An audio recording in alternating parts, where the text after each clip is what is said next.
Olá pessoas, sejam bem-vindos aqui a mais um vídeo. A gente tá aqui no vídeo 2 da minha jornada aqui no DevNet. A gente tá aqui na aula 2. Eu já vi a aula, né? A gente vai passar aqui pelos melhores momentos do que eu vi aqui. Então já abri meu Ubuntu aqui. Enfim, vou mostrar para vocês a tela aqui. Eu tô aqui, ó, Data Formats, Understanding and Use JSON, XML e YAML, YAML aqui, ó. Então a primeira coisa que a gente tem que fazer, primeira coisa não, né? A primeira coisa é ver a aula aqui. Tem a opção aqui também do download slides, eu já coloquei aqui os slides aqui. Vamos dar uma olhada na aula aqui. Os tópicos cobertos por essa aula aqui são a importância dos formatos dos dados, formatos de dados mais comuns em programação, e ele vai aqui desmistificando o XML, breakdown, JSON, abrindo o JSON aqui e simplificando o YAML. Ele explica aqui da importância dos formatos dos dados. A primeira coisa é conhecer sua audiência. Então essas linguagens aqui que a gente vai ver aqui, que ele vai mostrar pra gente, ele faz uma comparação aqui, ó.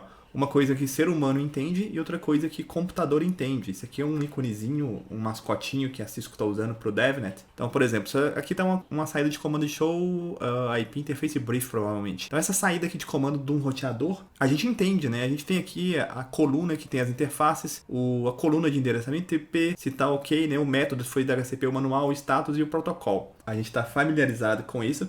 Só que o computador, se a gente passar esse texto do jeito que está aqui, ele vai falar, cara, o que significa essa primeira linha, essa segunda linha? Não está formatado para audiência, né, que é um computador. Está formatado para audiência ser humano. A gente consegue entender isso aqui, mas o computador não. E aí ele tem métodos de você estruturar esses dados para o computador começar a ler. Então, um dos métodos está aqui. Esse código aqui, né, interface, ETF, interface, então esse dado está estruturado do jeito que o computador vai entender, uma aplicação vai entender. Aí ele coloca aqui as formas mais comuns, que aí vai depender da aplicação que vai importar esses dados, se ela aceitar o JSON, XML ou YAML, aí você vai escolher o que você acha melhor para você, mas às vezes uma aplicação só consegue importar esses dados se tiver no formato, por exemplo, XML, ou se tiver no formato JSON. Os três têm a mesma função, pelo que eu entendi aqui, os três têm a mesma função, é estruturar esses dados para uma aplicação entender. E qual a diferença entre eles? Aí tem aqui, uns são mais novos, outros são mais velhos. Um tem um tipo de formatação e outro tem outro tipo de formatação, uma sintaxe diferente uma da outra. E só que eles têm elementos comuns. Ele coloca aqui que tem os elementos comuns de key, valores, a representação dos objetos. E que ele coloca aqui o key e o value, né? O key é a identidade, a identificação, na verdade, do dado.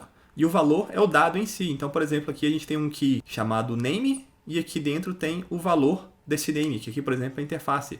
Aqui tem um key description e tem um valor do description, que é o Wide Area Network, que o cara colocou uma descrição lá, tipo rede 1. E aqui tem um key que é o enabled e aqui tá true, quer dizer que tá habilitado ou não. Então esse valor ele pode ser uma string, pode ser um número, pode ser verdadeiro, falso, né? Pode ser lógica booleana, né? Pode ser um vetor, uma lista, pode ser um objeto. Então pode ser um monte de coisa aqui que ele tá falando nesse slide. E ele vai passando um por um aqui, XML, Extensible Markup Language. Esse cara aqui foi criado para ser utilizado na internet. Então repare que ele para quem já viu HTML, é muito parecido com HTML, né? Ele tem sempre abrir e fechar tag. Então isso aqui é uma tag, por exemplo, description. E aí você tem que fechar a tag description. Para abrir a tag você coloca o maior. Aí você coloca aqui o key aqui dentro, né? Fecha o maior. Aí você coloca o value dentro dessa tag e depois fecha essa tag. Para fechar a tag é maior barra e depois coloca, não, desculpa, né? Menor maior, vocês entenderam, né? E aí você vai fazendo isso, né? Repare que fica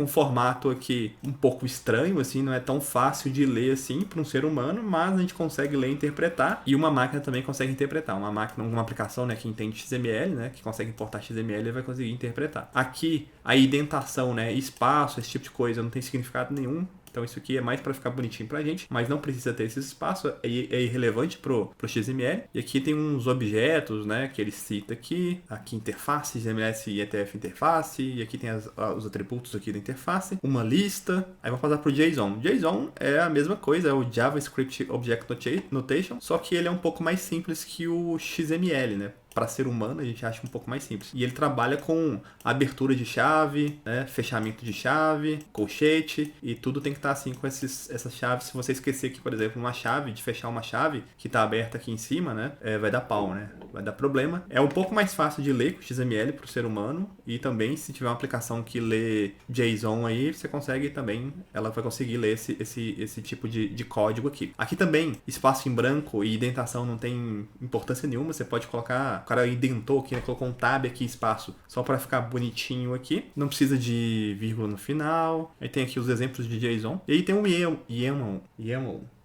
que é simplesmente esse nome difícil de pronunciar aqui, é o Ent Markup Language. Então eu não sou uma linguagem de marcação, é uma piadinha que eles fizeram porque linguagem de marcação é como se fosse o XML, e eles falam que isso aqui não é mais uma linguagem de marcação porque, por exemplo, não tem tag aqui mais. Repare que é tudo bem mais fácil do ser humano ler, só que esses espaços que tem aqui, essa indentação, ela importa. Se você deixar de colocar um espaço aqui, então ele não usa nem colchete nem chave para identificar aqui o final e o começo de alguma coisa, ele usa espaço, e a indentação aqui é importante. Se você esquecer um espaço aqui, importa. Então, apesar de ser mais fácil da gente ler, a gente tem que tomar cuidado na hora de fazer esse formato aqui com os espaços, com a indentação. E também, né, qual que eu vou usar? JSON, YAML ou XML? Depende da audiência que vai absorver essa informação. Se for o seu software aceitar, se o software que for absorver essas informações, que você for carregar essas informações, aceitar os três, pelo que eu entendi, você escolhe o que você acha melhor. Você escolhe o que você tem mais familiaridade. Eu não tenho aqui com nenhum, então pra mim eu acho que eu vou ficar no YAML aqui, que é mais fácil de fazer, né? É mais fácil de entender, pelo menos aqui pro ser humano. Bem, enfim, essa aula foi só isso, esses três formatos, e aí ele pede aqui, ó, pra dar um clone aqui no GitHub. Vamos dar um Ctrl C aqui, eu vou abrir aqui o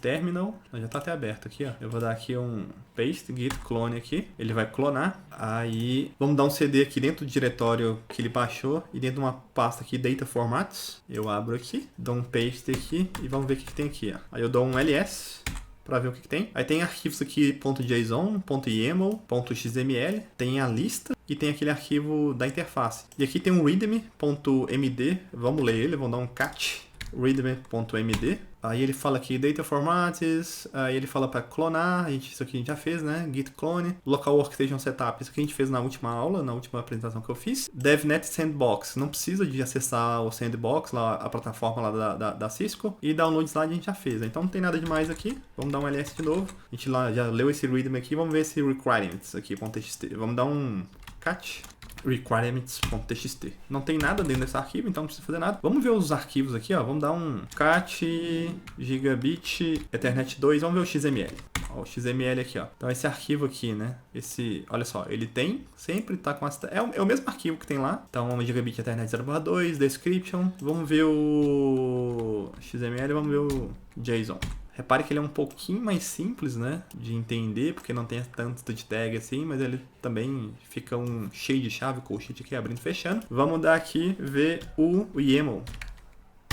O YAML é bem mais simples, né? Pelo que eu tô vendo aqui, parece ser bem mais simples, né? Até o formato aqui fica menor, né? Então é isso, galera. Só um formato de estrutura de dados que a gente vai ter que fazer para as aplicações ou APIs que for, aquilo que for importar esses dados, para eles conseguirem entender. Então são formatos de dados que são específicos para uma audiência específica. Então se o seu software, o software que vai ler essas informações, aceita tanto JSON quanto YAML quanto XML, um desses três aqui você pode escolher o que você vai usar. Agora, se o software for importar e só aceita XML, os dados que vai ter que entregar para ele vai estar em XML. Se a aplicação só aceita ler em YAML, você vai ter que estruturar esses dados em YAML lá para esses caras acessar. Basicamente é isso, né? Que eu entendi aqui, espero que eu esteja certo. Enfim, isso é conteúdo do CCNA, né? Isso é conteúdo do CCNA novo, do CNP novo, do CCIE novo também. Ah, eu fiz também, né? Eu não mostrei aqui. Eu fiz essas anotações aqui, ó, dessa aula, e eu vou deixar para vocês, quem quiser baixar, vou deixar lá no meu site, gustavocalau.com.br/drive, e coloco essas anotações que eu fiz quando eu tava vendo essa aula. Ficou bonitinho aqui, vou fazer um PDF disso aqui e colocar lá. E é isso, galera. Se você achou essa aula, essa apresentação, né, não é uma aula, né, eu tô aprendendo aqui, mostrando o que eu tô aprendendo para vocês, dê like, compartilhe, assine o canal, e é isso. Nos vemos em breve.